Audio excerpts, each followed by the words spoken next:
할렐루야, 아멘. 금요기도에 나오신 여러분을 환영하고 축복합니다. 우리 사랑하는 성도님들 서로 바라보시면서 우리 인사하며 오늘 예배 시작하기를 소망합니다. 이렇게 인사하겠습니다. 눈을 좀 마주치시면서 인사할까요? 잘 오셨습니다. 인사하겠습니다. 잘 오셨습니다. 잘 오셨습니다. 아멘. 잘 오셨습니다. 인사는 하면 할수록 좋겠죠. 우리 계속해서 좀 인사하겠습니다. 이번에 인사할 때는 오늘 찬양할 때 하나님이 회복시켜 주십니다. 인사하겠습니다. 아멘. 한 번 더 인사할까요? 이번에는 오늘 기도할 때 하나님이 응답하여 주십니다. 아멘. 마지막으로 한 번 더 인사하겠습니다. 이번에 오늘 예배할 때 하나님이 역사하여 주십니다. 아멘. 우리를 회복시키시는 것도, 우리의 기도 응답하시는 것도, 오늘 역사를 일으키시는 것도 모두 하나님이십니다. 내가 하는 것이 아니라, 우리의 어떤 노력이 하는 것이 아니라, 우리의 어떤 자격, 한 주간의 우리의 삶의 모습이 아니라 주님의 성품으로, 주님의 능력으로, 주님의 말씀으로, 주님의 계획하심 가운데 오늘 우리에게 행하실 것입니다. 성도의 자신감은 우리가 아닙니다. 하나님입니다. 이 시간 하나님께 기도할 때, 하나님, 사단은 계속해서 이 시간에도 나에게 집중하게 합니다. 한 주간 주님 앞에 부끄러웠던 우리의 삶에 집중하게 하고, 이 시간도 하나님이 아니라 사람을 생각하게 하고, 분주한 우리의 마음에 집중하게 합니다. 그러나 하나님, 이 예배의 주인은 하나님이십니다. 주님이 우리의 모든 것들을 다 내려놓게 하여 주시고, 우리 마음 가운데 생명의 말씀과 은혜와 사랑을 풍성히 더해 주실 줄 믿습니다. 주님으로 회복될 줄 믿습니다. 생명으로 가득 차는 예배 되게 하여 주옵소서. 우리 예배를 위해서 함께 기도하며 함께 나아가겠습니다. 주님의 이름 한번 함께 기도하겠습니다. 기도합니다. 주여,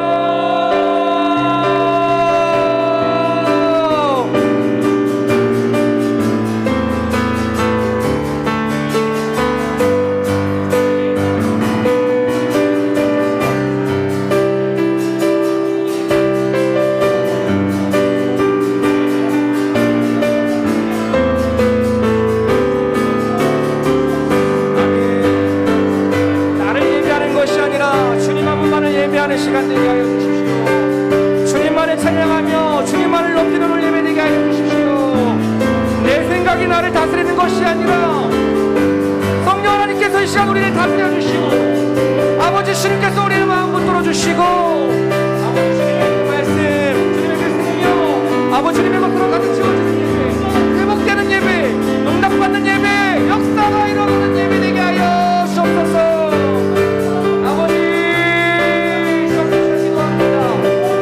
간절하게 기도합니다. 지금도 나의 삶, 나의 마음, 내 생각이 집중하게 하는 모든 것을 아버지요, 주님만을, 주님 한 분만을, 아버지 주님만을 예배하며 나아가겠습니다.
삼아주시네. 오직 주님 안에 두려움 없네. 고난을 통해 날 만드시네. 믿네. 주님만이 내 모든 것 되시네. 주의 강한 손 날 붙드시네. 오직 주님 안에 소망 있네. 내 삶을 통해 영광 받으신 주님만이 내 모든 것 되시네. 주의 선하심 나 노래하리. 서부터 다시 한번 고백합니다. 믿음과 삶이 믿음과 삶을 살아내는 실력이 너무나 다른 내 모습을 볼 때에 이 모습도 주가 사랑하실까. 자신 없는 내 모습 그저 주님 앞에 있네. 나 같은 자도 사랑하여 주시고 한 번도 나를 떠나지 않으셨네. 아픔 속에 주를 찾게 여긴 날 꾸짖지 않으시고 내 손 잡아주시네. 오직 주님 안에 오직 주님 안에 두려움 없네. 고난을 통해 날 만드시네. 믿네. 주님만이 내 모든 것 되시네. 주의 강한 손 날 붙드시네. 오직 주님 안에 소망 있네. 내 삶을 통해 영광 받으신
고백합니다. 내 아버지 그 품 안에서 내 아버지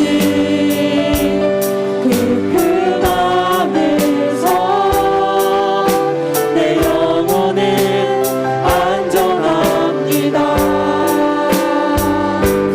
주 손길로 내 삶을 안으시니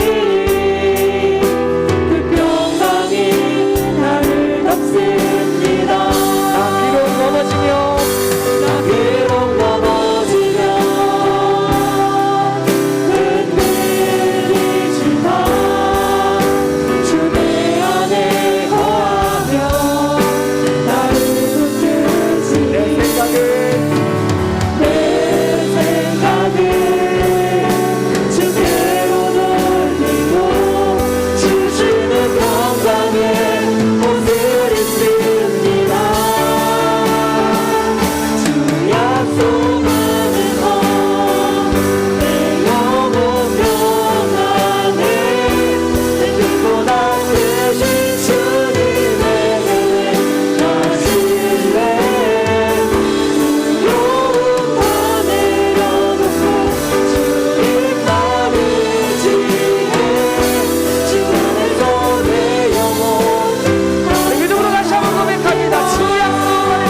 주님을 예배합니다.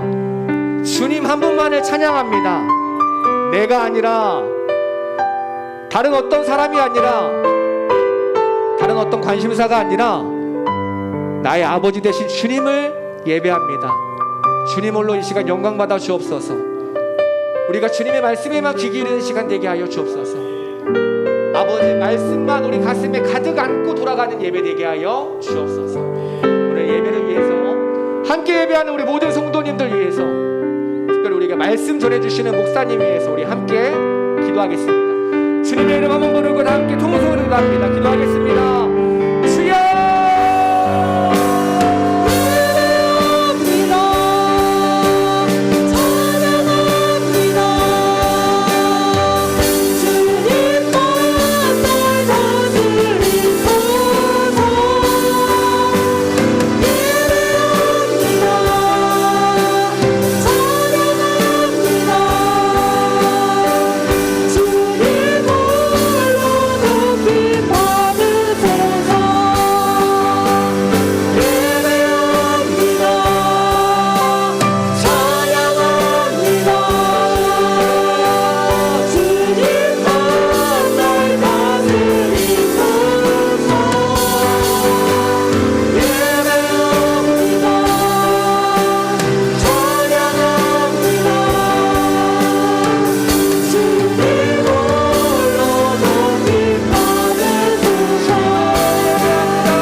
우리를 사랑하시고 우리를 구원하여 주시며 또한 우리의 예배를 받으신 하나님을 찬양합니다. 주님, 이 시간 주님 앞에 나왔습니다. 말씀 듣고 기도합니다. 말씀하여 주옵소서. 응답하여 주옵소서. 하나님을 경험하는 시간 되게 하여 주옵소서. 예수님의 이름으로 기도드립니다. 아멘. 함께 말씀 보도록 하겠습니다. 요한복음 말씀입니다. 요한복음 1장 35절에서 42절까지 말씀입니다. 요한복음 1장 35절에서 42절까지 말씀입니다.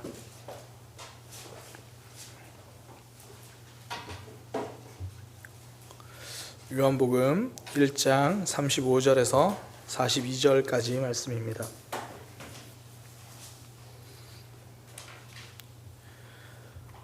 한 목소리로 합독하도록 하겠습니다. 또 이튿날 요한이 자기 제자 중 두 사람과 함께 섰다가 예수께서 거니심을 보고 말하되 보라 하나님의 어린 양이로다. 두 제자가 그의 말을 듣고 예수를 따르거늘 예수께서 돌이켜 그 따르는 것을 보시고 물어 이르시되 무엇을 구하느냐 이르되 랍비여 어디 계시니요이까 하니 랍비는 번역하면 선생이라. 예수께서 이르시되 벌써 보라. 그러므로 그들이 가서 계신 데를 보고 그날 함께 거하니 때가 10시쯤 되었더라. 요한의 말을 듣고 예수를 따르는 두 사람 중에 하나는 시몬 베드로의 형제 안드레라. 그가 먼저 자기 형제 시몬을 찾아 말하되 우리가 메시아를 만났다 하고, 메시아는 번역하면 그리스도라. 데리고 예수께 오니 예수께서 보시고 이르시되 내가 요한의 아들 시몬이니 장차 게바라 하리라 하시니라. 게바는 번역하면 베드로라. 아멘. 우리 한 목소리로 고백합니다. 예수님 만나는 것이 신앙생활입니다. 한 번 더 고백합니다. 예수님 만나는 것이 신앙생활입니다. 우리가 신앙생활을 표현하는 여러 가지 단어들이 있죠. 가장 많이 쓰는 표현이 믿음입니다. 하나님 믿습니다. 예수님 믿습니다. 그 믿음이죠. 또 하나 좀 많이 쓰는 거, 자주 쓰는 단어가 만남이죠. 하나님을 만났습니다. 예수님을 만났습니다. 오늘 본문은 제자들이 예수님을 만나는 모습이 나타납니다. 그 만남이죠. 특별히 그 만남의 패턴이 한 3가지가 나와요. 보냄, 떠남, 동행. 침례 요한은 자신의 제자들을 예수님에게 보내죠. 이게 보냄입니다. 그러니 침례 요한의 제자들은 뒤도 돌아보지 않고 예수님 향해 갑니다. 떠남이죠. 그렇게 예수님을 찾아간 그들은 예수님과 함께 머물기로 합니다. 동행이죠. 오늘 말씀을 통해서 이것 좀 살펴보려고 합니다. 우리 신앙생활 안에서도 이 3가지 요소가 필요하거든요. 보냄과 떠남과 동행, 이 3가지 모습을 우리의 신앙의 모습 속에서 살펴보려고 합니다.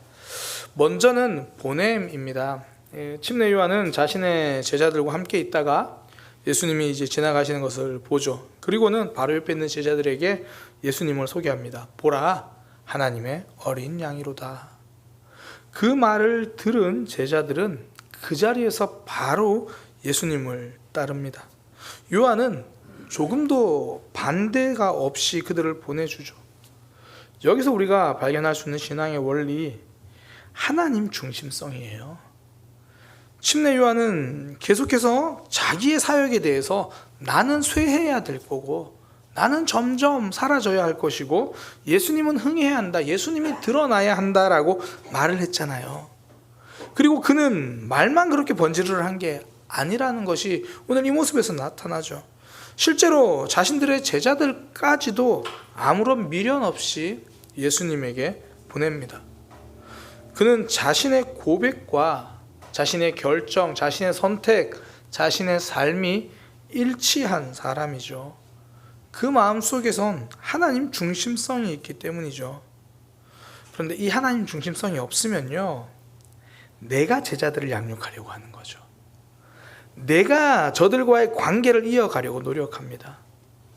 그래서 사람들을 끝까지 자신의 영향력 아래에 두려고 하죠. 사람도 그렇고 관계도 그렇고 다 내가 붙들고 있으려고 해요. 이게 하나님 중심성이 아니라 자기 중심성이죠. 내가 해야 될 것 같은 그런 착각에 빠지는 거죠. 제가 이번 월요일부터 수요일까지 대전에 세미나를 다녀왔습니다. 정말 많은 도전을 받고 또 회복과 충전의 시간이었는데요. 그 세미나 중에 강사님이 이런 말씀을 하셨어요. 여기 계신 목사님들 꼭 하나 기억할 것이 있습니다. 하나님이 나에게 맡기신 양, 이런 건 없습니다. 하나님은 아무것도 안 하시면서 우리에게 양을 맡기시는 그런 분이 아닙니다. 무책임하라는 말이 아닙니다. 모든 것을 내가 다 해야 할 것처럼 하나님은 내 사역 1도 도움 안 되시는 분처럼 생각하지 말라는 뜻입니다. 그러니까 내가 노심초사 붙들고 있으려는 사역이 아니라 하나님께 맡기는 사역을 하라는 그런 뜻이죠. 늘 평소에도 저도 설교 때 자주 강조하는 이야기이긴 한데, 이 다른 분의 목소리로 들으니까 가슴이 쿵 하더라고요. 아, 하나님이 나에게 맡기신 양이라는 건 없다. 하나님의 사역은 하나님이 하시는 거다. 하나님이 사람을 통해서 하시는 건 맞죠. 그러나 그 사람이 없어서 하나님의 일을 멈추시는 것은 아니다. 이 원리를 붙들고 있으면 삶도 신앙도 가벼워져요. 침례 요한은 자신의 제자들을 다 붙들고 있으려고 하지 않았습니다. 오히려 예수님께 가려는 제자들을 축복했을 거예요. 제자들이 고민하지 않도록 선명하게 말해주잖아요. 보라, 하나님의 어린 양이로다. 저분이 진짜야. 선명하게 말하며 제자들이 따라야 할 길을 알려줍니다. 이 보냄의 영성이죠. 이건 사람만 이야기하는 건 아닙니다. 우리의 삶에서 내가 붙들고 있는 일들이, 많은 일들이 그렇다는 거예요. 내가 붙들고 있지 않으면 큰일 날 것처럼 덜덜 떨면서 붙들고 있는 것. 실상은 내가 그거 놓았을 때 진짜 더 놀라운 역사가 일어나는데도 불구하고 여전히 내가 그거 붙들고 있는 것. 그러니까 모세의 삶이 참 아름다운 이유가 그의 삶도 삶이지만 그의 마지막 모습이 너무 멋있잖아요. 그는 이스라엘 백성들과 함께 애굽에서 나와서 이제 광야 생활도 함께 했습니다. 그 모든 과정 속에서 하나님은 모세를 통해서 그들을 인도하게 하셨죠. 그런데 결정적인 마지막 순간에 하나님이 모세에게 하시는 말씀, 모세야, 너는 거기까지다.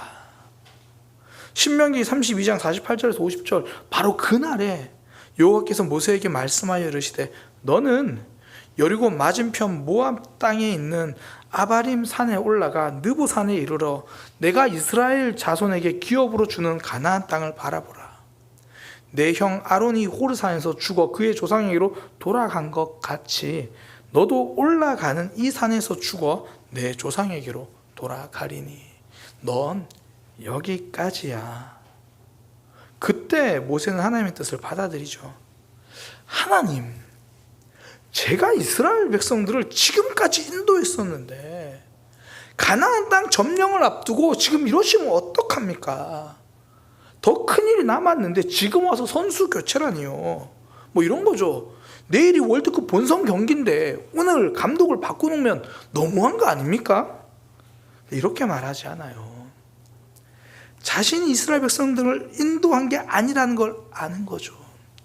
자신이 감독이 아니라는 걸 알아서 그렇습니다. 우리 삶의 감독은 내가 아닙니다. 우리 삶에서 우리가 쥐고 있는 것들이 그렇잖아요. 꼭 이렇게 되어야 한다는 생각들, 꼭 이번에는 되어야 한다는 생각들. 그러다가 하나님은 놓치고 내 계획을 붙들죠. 내 생각을 붙듭니다. 그러다가 이게 내 계획대로 안 되면 큰 문제가 생기는 것처럼 좌절하고, 내 생각대로 안 되면 세상 모든 사람들이 다 틀린 것처럼 막 답답하고. 아니요.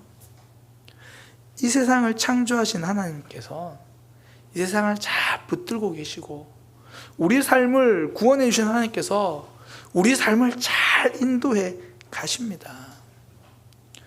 내 삶에서 내가 붙들고 있는 문제들이 그런 거예요. 하나님이 잘 맡아주시고 인도해 가십니다. 침례 요한은 자신의 제자들을 예수님께 보냈습니다.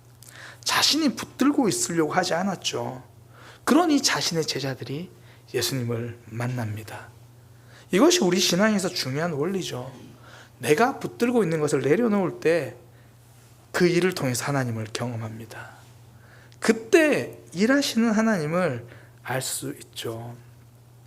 보냄, 첫 번째 보냄의 영성, 내 계획과 내 뜻, 내가 붙들고 있으려고 하는 이 자기 중심성을 내려놓고 하나님이 하십니다. 하나님 중심성, 그 하나님께 맡길 때 우리의 삶의 모든 영역에서 하나님을 만나는 역사, 하나님을 만나는 경험을 하게 되는 겁니다. 두 번째 원리는 떠남입니다. 떠남. 침례 요한의 말을 듣고 예수님께로 이제 간 두 제자들, 그들은 스승을 완전히 떠나서 예수님에게로 가잖아요. 믿음 생활에서 중요한 원리 중 하나가 이 떠남의 원리입니다. 아마 신앙생활 오래 하신 분들은 이야기는 정말 많이 들었을 거예요. 침례 요한을 떠나야 예수님을 만납니다. 갈대아 우르를 떠났기에, 아브라함은 하란을 떠났기에 가나안 땅으로 갈 수 있었습니다. 야곱은 외삼촌 라반의 집에 머물러 있었지만 그곳을 떠났을 때 결국 하나님을 만났던 베델까지 돌아 돌아갈 수 있었습니다. 떠나지 않으면 새로운 여행이 시작되지 않습니다. 그 상담가들이 이 큰 슬픔을 겪은 사람들에게 이 주변 환경을 바꿔보라는 권면들을 많이 합니다. 심지어 이 가족을 잃어서 슬픔에 헤어나지 못한 이들에게는 심지어 이사를 추천하기도 하죠. 그러니까 이사를 좀 해보십시오. 그러니까 계속 그 빈방만 쳐다보지 말고 익숙한 환경을 벗어나는 것만으로도 새로운 삶을 시작하는 데 도움이 되기 때문이죠. 신앙생활이 그렇습니다. 이 믿음의 특징이 비포와 애프터가 있다라는 거잖아요. 그 헬스장이나 뭐 다이어트 약이나 뭐 피부과 선전해 보면 이런 거 있죠. 시술 전 비포, 시술 후 애프터. 사진을 가만히 보면 표정만 달라진 것 같아요. 화면 밝게 하면 달라지고 시무룩하게 있다가 비포 밝게 웃으면서 애프터, 화면만 이렇게 막 그렇게. 근데 진짜 비포와 애프터가 있는 건 믿음이죠. 예수님을 믿기 전의 삶과 믿은 후의 삶이 달라지기 시작하는 것, 이게 믿음이잖아요. 떠남이기 때문입니다. 지금 내가 있는 자리에서 떠나는 거죠. 그 전까지는 문제를 만나면 일단 땅부터 꺼지잖아요. 일단 한숨부터 쉬면서 걱정부터 하던 삶. 여전히 걱정이 되지만 이제는 그 삶에서 떠나서 걱정에만 머물러 있지 않고 기도의 자리로 가잖아요. 걱정의 자리를 떠나 하나님 앞으로 가는 것, 물론 걱정을 붙들고 하나님 앞으로 가는 것, 이것이 우리 삶에서 떠남이잖아요. 이전에 하나님 없는 것처럼 살아가던 삶을 떠나서 이제 하나님 붙들고 살아가는 삶, 게으름의 자리에서 말씀의 자리로 가는 것, 이게 떠남이죠. 내게 익숙하던 삶, 죄의 자리에 익숙하던 삶에서 하나님 앞으로 가는 것, 그때 예수님을 만납니다. 요즘 제 아내가 저에게 한 친구 이야기를 되게 많이 해요. 이 은우 이야기를 되게 많이 합니다. 한마디로 이런 거예요. 우리 은우가 달라졌어요. 이번 여름 수련회 다녀와서 겨울 수련회, 은우가 너무 뜨겁게 하나님을 경험해서 그래요. 이번 겨울 수련회를 다녀와서 이 은우의 기도 제목이 달라졌습니다. 혹시 12월 달 은우의 기도 제목이 뭔지 아세요? 12월 달에 은우의 기도 제목은 대한민국 축구 16강 진출이었어요. 이번에 우리나라가 16강 진출한 거 은우 때문이에요. 8강에 못 간 것도 은우 때문이에요. 4년 후에는 8강으로 기도 제목을 내기를 간절히 소망합니다. 근데 이번 2월 달에 은우 기도 제목이요, 삶 속에서 하나님이 나를 사랑하신다는 것을 깨달을 수 있는 순간이 오도록, 이게 은우가 직접 낸 기도 제목이에요.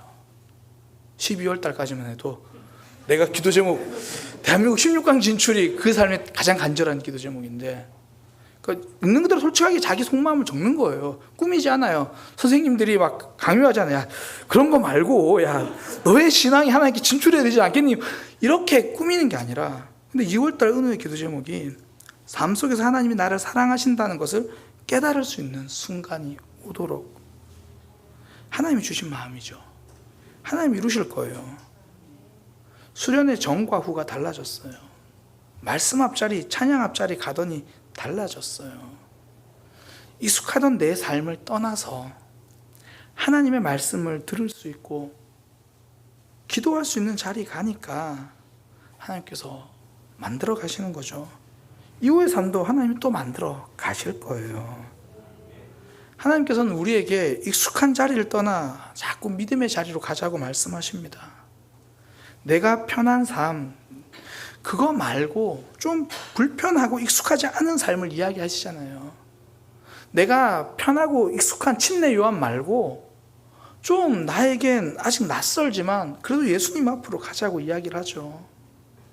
그때 떠남의 순종이 변화의 역사를 만들어냅니다. 그러니 사단은 계속 눌러앉아 있으라고 이야기하잖아요. 익숙한 패턴으로, 내가 익숙한 패턴으로 반응하고 익숙한 패턴으로 살아가라고 이야기를 해요. 바리새인들의 진짜 큰 아픔 중에 하나가 뭐냐면 예수님의 말씀과 사역도 자신들의 생각과 패턴으로 받아들였다는 거예요. 안식일에 고치셨어요. 그러면 새로운 일 하시면 놀라면 되잖아요. 그런데 그들의 반응은 자신들의 생각 틀 안에서 예수님의 사역을 해석하려고 해요. 그러니 내가 맞고 예수님 말씀이 틀린 거예요. 그러니 나는 변하지 않고 말씀을 자꾸 바꾸어 버리려고 해요. 침례 요한을 떠나 예수님을 따라 나선 두 제자. 그들은 하나님의 어린 양을 보라라는 그 말씀을 듣고 익숙한 스승의 제자 곁을 떠나서 예수님께로 갔습니다. 우리도 믿음 생활하다 보면 익숙함을 떠나야 하는 도전들이 찾아오죠. 때로는 작은 일에서, 어떨 때는 큰 결단까지. 이게 꼭 장소와 상황을 말하는 게 아니라 내 마음과 내 생각, 내 결단을 말하는 거죠. 내 삶에서 내가 놓지 못하는 거, 내 욕심의 그 익숙함을 떠날 때 우리의 믿음은, 우리의 삶은 예수님을 만나게 됩니다. 이것이 떠남의 영성이죠.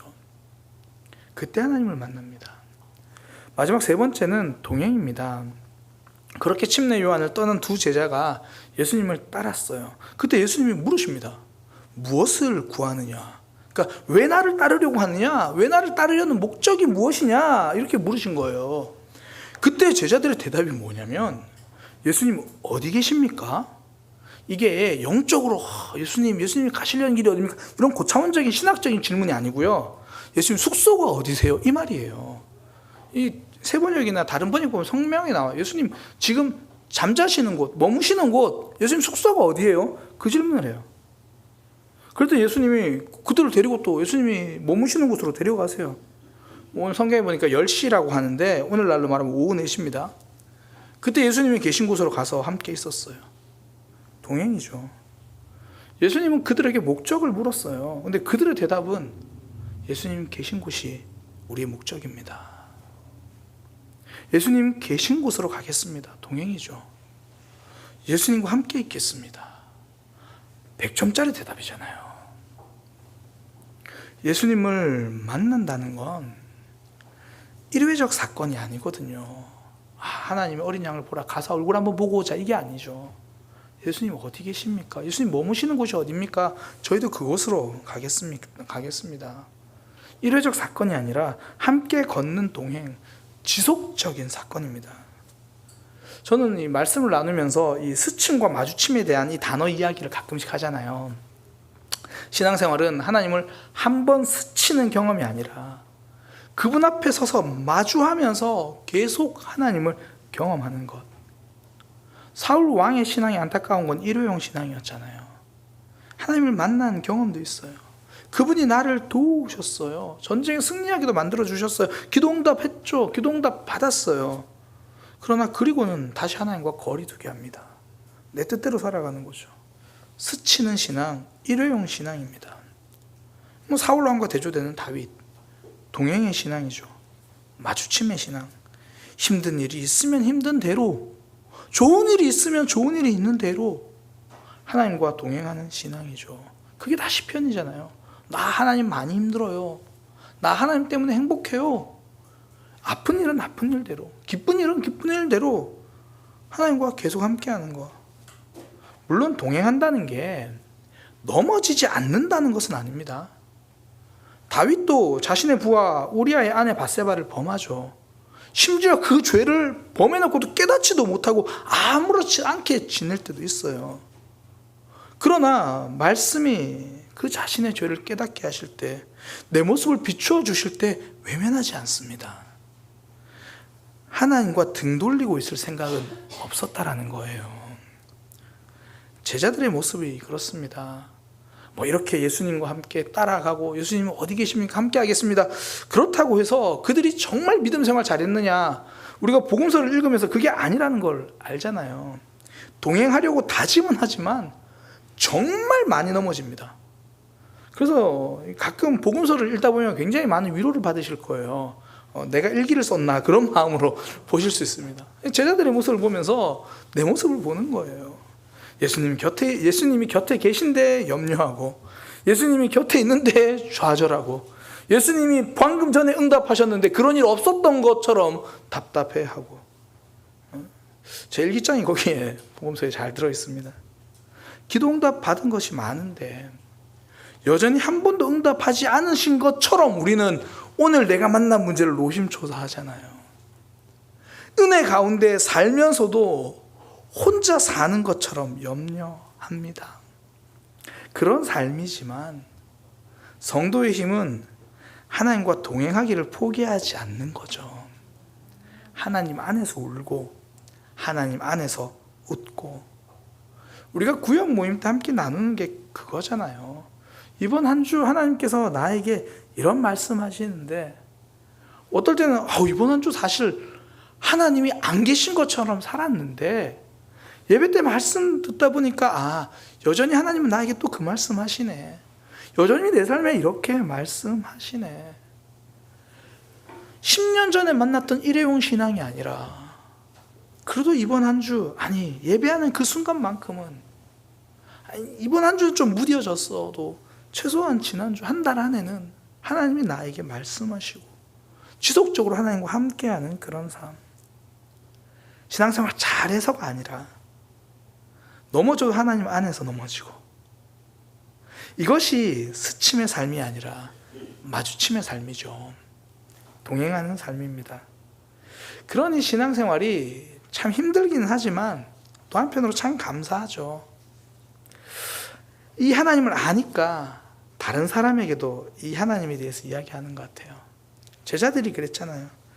이 침례를 떠나서 예수님 같은 두 제자 중에 한 명이 안드레인데, 이 안드레의 형제가 나중에 이름이 베드로로 바뀌는 시몬이거든요. 내가 그 예수님과 동행해 보니까 이분이 메시아라는 것을 내가 경험해 보니까 소개하는 거예요. 동행의 신앙은 권하는 신앙으로 깊어지게 되어 있습니다. 내가 마주하는 신앙은 결국 소개하는 신앙으로 이어지는 거죠. 사마리아 여인이 그랬어요. 예수님 만나고 나서 와서 보라. 내가 만난 하나님 소개하기 시작하는 거죠. 일회용 신앙을 넘어서 마주침의 신앙이 될 때 내 안에 주신 은혜가 커서 그 은혜를 소개하는 믿음까지 깊어지게 되는 거죠. 신앙생활은 하나님을 만나는 겁니다. 예수님을 만나는 것이 신앙생활입니다. 우리의 삶에서도 지속적으로 이런 만남의 경험들이 필요하잖아요. 오늘 3가지 나눴습니다. 그러기 위해서 보냄의 영성이에요. 내가 붙들고 있지 않겠습니다. 이 사람도 이 일도 하나님 앞에 맡겨드립니다. 또 하나 떠남의 영성이죠. 익숙함과 나의 편함에 머물지 않겠습니다. 동행의 영성입니다. 일회용 신앙이 아니라 말씀 안에 거하는 신앙. 그때 하나님을 만나는 믿음이 됩니다. 우리의 삶 날마다 예수님 붙들고 하나님 만나는 신앙생활이 되기를 소망합니다. 기도하겠습니다. 하나님, 우리의 신앙생활 하나님 잘 붙들고 살아가게 하여 주옵소서. 때로는 여전히 내가 붙들고 살아가는 많은 일들이 있습니다. 주님, 이제 그 일들 내 중심성으로 보지 않고 하나님 중심으로 바라보며 그 일을 하나님께 맡겨드릴 수 있는 보냄의 영성이 있게 하여 주옵소서. 무엇보다 익숙함에서 떠나 하나님의 말씀 앞에 설 수 있는 우리의 신앙이 되게 하시고, 정말 간절할 때만, 필요할 때만 하나님 찾으려고 하는 일회성 신앙이 아니라 넘어져도 하나님 앞에 넘어지고, 울어도 하나님 앞에서 울고, 웃어도 하나님 앞에서 웃을 수 있는 동행하는 신앙 되게 하여 주옵소서. 예수님의 이름으로 기도드립니다. 아멘. 나 주님의 기쁨 되기 원하네. 찬양하겠습니다.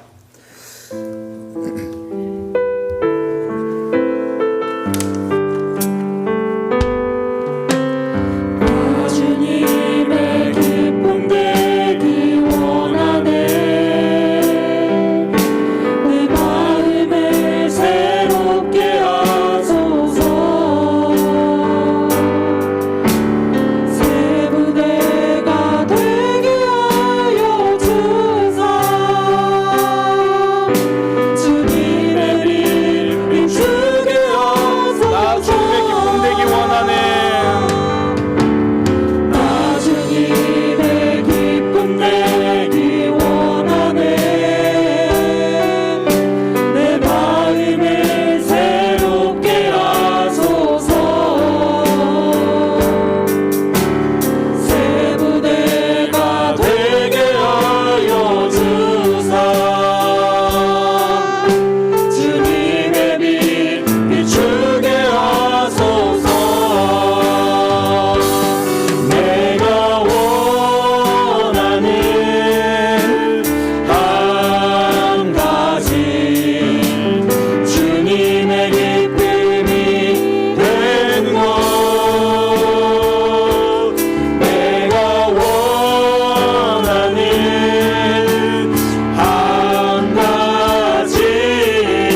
하나님, 우리의 삶에서 하나님이 우리를 인도하신다는 거 아는데도 여전히 내가 붙들고 내 힘으로 하려고 하고 내 계획으로 하고 내 시간 안에서 하려고 하는 이 조급함을 있습니다. 하나님, 오늘 말씀을 기억하면서 다시 한번 다짐합니다. 하나님께 온전히 맡겨드리는 보냄의 영성이 있게 하여 주옵소서. 하나님, 떠나야 할 것들 늘 있습니다.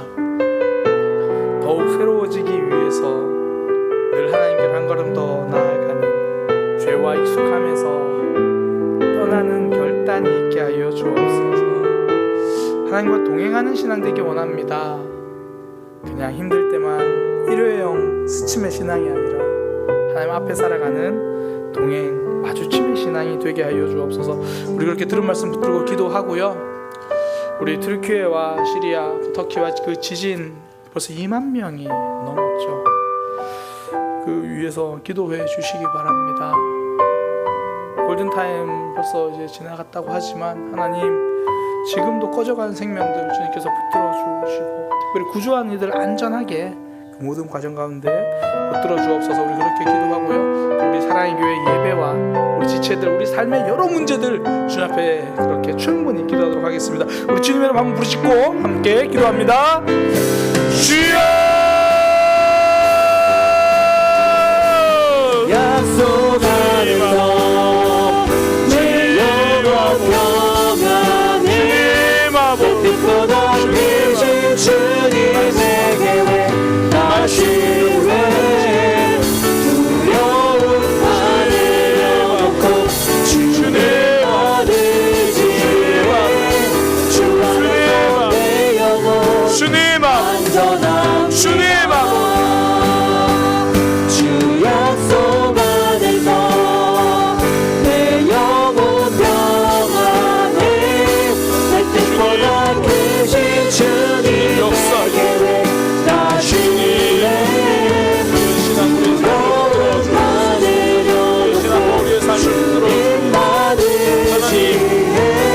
찾아오시는 그 하나님을 반응하며 하나님 앞에 서는 우리의 신앙 되게 하여 주옵소서. 이미 우리의 삶을 다 책임지시고 이미 우리의 삶을 맡아 주심에도 불구하고 여전히 내가 붙들고 있고 내가 붙들고 나 혼자 힘겨워하고 나 혼자 답답해하는 우리의 어리석음을 주님 긍휼히 여겨 주셔서 주님 앞에 문제와 하나님께 맡기고 하나님 일하심을 경험하는 삶이 되게 하여 주옵소서. 주님 말씀을 통해서 하나님 앞에 서면 늘 우리에게 편함을 말씀하십니다. 익숙함을 떠나야 하고 나의 죄성과 욕심을 떠나야 하고 나의 계획을 떠나야 하고 내 방향을 주님 나에게 사랑하고 떠나야 하고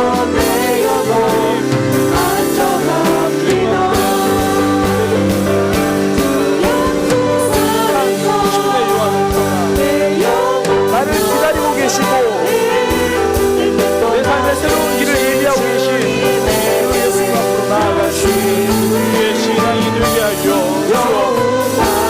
새로운 길을 예비하신 주님의 아버지 인도하여 주옵소서. 주님 역사하여 주옵소서. 하나님과 동행하는 신앙 되기 원합니다. 예수님 계신 그곳에 함께 머물며 살아가는 우리의 신앙 늘 우리 곁에 계시는데 그 하나님 없는 것처럼 그렇게 우리의 속에서 하나님의 신앙이 아니라 하나님을 믿고 살아가는 우리 되게 하여 주옵소서. 하나님 이런 일이 있을 때마다 어떻게 하나님을 말해야 할까? 왜 하나님이 이런 일을 허락하시고 허용하고 주님과 동행하시면 답이 없어. 주님을 의지 않는 사람은 모든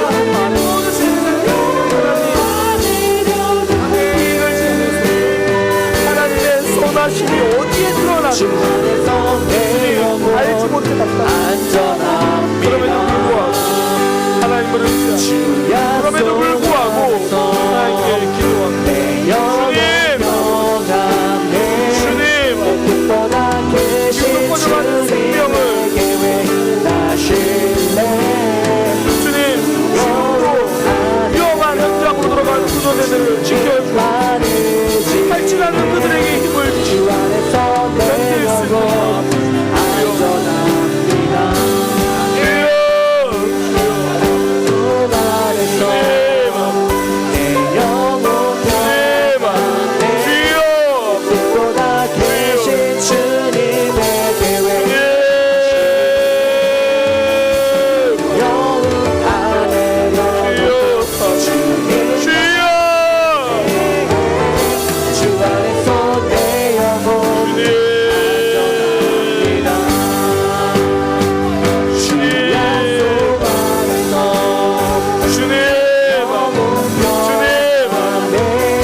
주제들의 삶, 우리 주일 예배, 우리 주제들의 신앙생활, 우리 사랑의 교회, 우리 공동체를 위한 기도.